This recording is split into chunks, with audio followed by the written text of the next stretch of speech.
Hello and welcome to Easy English Chat. My name is Tom. And I'm Sarah. We are so happy you are joining us today. This is the podcast for English learners who want to practice listening to natural, everyday conversations. That's right. And today we have a really useful topic. We're going to talk about talking about yourself. It sounds simple, but it can be a little scary, right?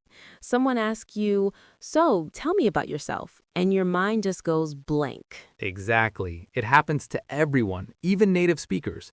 So today we want to give you some simple phrases and ideas to make it much, much easier. First, let's think about when you need to talk about yourself. What are some common situations, Tom? Well, a big one is the first day of a new class. The teacher often says, "Let's go around the room and introduce ourselves." Oh, definitely. I remember that from school, or even in a new language class, like an English class. Right. Another situation is starting a new job. On your first day, you will probably need to introduce yourself to your new team. Yeah, that's a professional situation, so your introduction might be a little different. And what about just meeting new people, like at a party or maybe joining a new club? Of course, that's a more casual, friendly situation. So you have school, work, and social life. Those are the big three. So, what information should we share? Let's break it down into 4 simple parts. The first one is the easiest, your name. Yes, you can say, "Hello, I'm Sarah," or "Hi, my name is Sarah." Both are perfect. "I'm" is a little more casual. "My name is" slightly more formal. Right. So, after your name, what's next? Usually, people want to know where you are from. You can say, "I'm from Japan," or "I'm from Sao Paulo in Brazil." You can say your country or your city and country. Another useful phrase is, "I'm originally from," and then your country. You use this if you were born there but live somewhere else now. For example, "I'm originally from Italy, but I live in London now." That's a great tip. It gives more information in a simple way. Okay, so we have our name and where we're from. What's part 3? Part 3 is what you do. Are you a student? Do you have a job? Right. If you're a student, you can say, "I'm a student," or more specifically, "I'm studying history at the university." And for a job, you can say, "I'm a teacher," or "I work as an engineer." Another common way to say it is, "I work in marketing."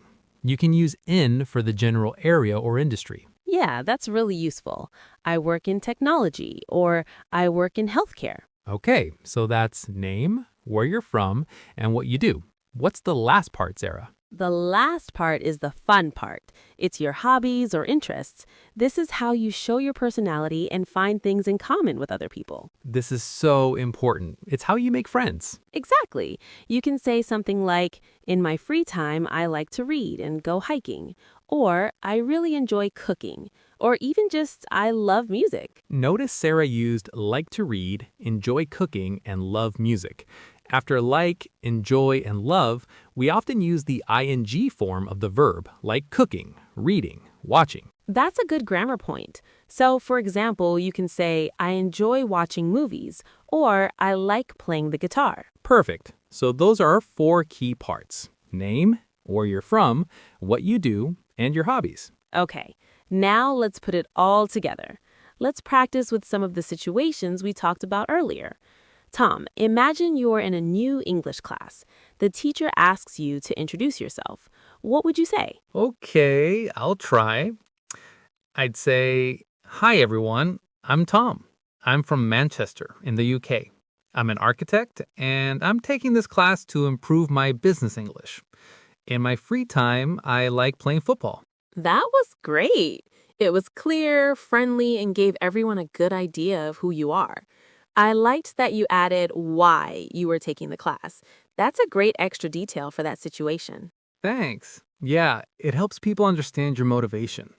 Okay, your turn, Sarah. Imagine you're at a new job. It's your first team meeting. Okay, for a job, I'll be a little more professional. I'd say, "Hello, everyone. My name is Sarah. I'm the new project manager. I'm really excited to be working with all of you. Before this, I worked in a similar role for 5 years. Outside of work, I enjoy hiking with my dog." That's a perfect professional introduction. You mentioned your job title, your excitement, a little bit about your past experience, and one friendly hobby to seem approachable. Mm-hmm. You don't want to share too much personal information at work on the first day, but one small hobby is nice. Okay, last one. Let's do a casual situation. We're at a friend's party and we meet someone new. This one should be shorter and more relaxed. Okay, so someone says, "Hi, I'm Alex." I would say, "Hey, Alex, I'm Sarah. Nice to meet you. I work in marketing. I love the music they're playing tonight." Yes, that's perfect. You gave your name and your job, but then you immediately said something about the current situation, the music. That's a great way to start a real conversation. Speaking of starting a conversation, we should probably talk about some common mistakes people make when introducing themselves. It's easy to do, especially when you're nervous. Right. You don't need to give a long speech. The goal is just to start talking. The most important thing to remember is to keep it simple. You don't need to tell your whole life story. That's the best advice. And smile. A smile makes everything easier and friendlier. It really does. So let's do a quick recap. The four key pieces of information are your name, Where you are from, what you do, and one or two of your hobbies or interests. and remember to think about the situation. Is it formal, like a job, or casual, like a party? So, for our listeners, here's a small homework assignment. Ooh, homework. Don't worry, it's an easy one. We want you to prepare your own short introduction, just 3 or 4 sentences.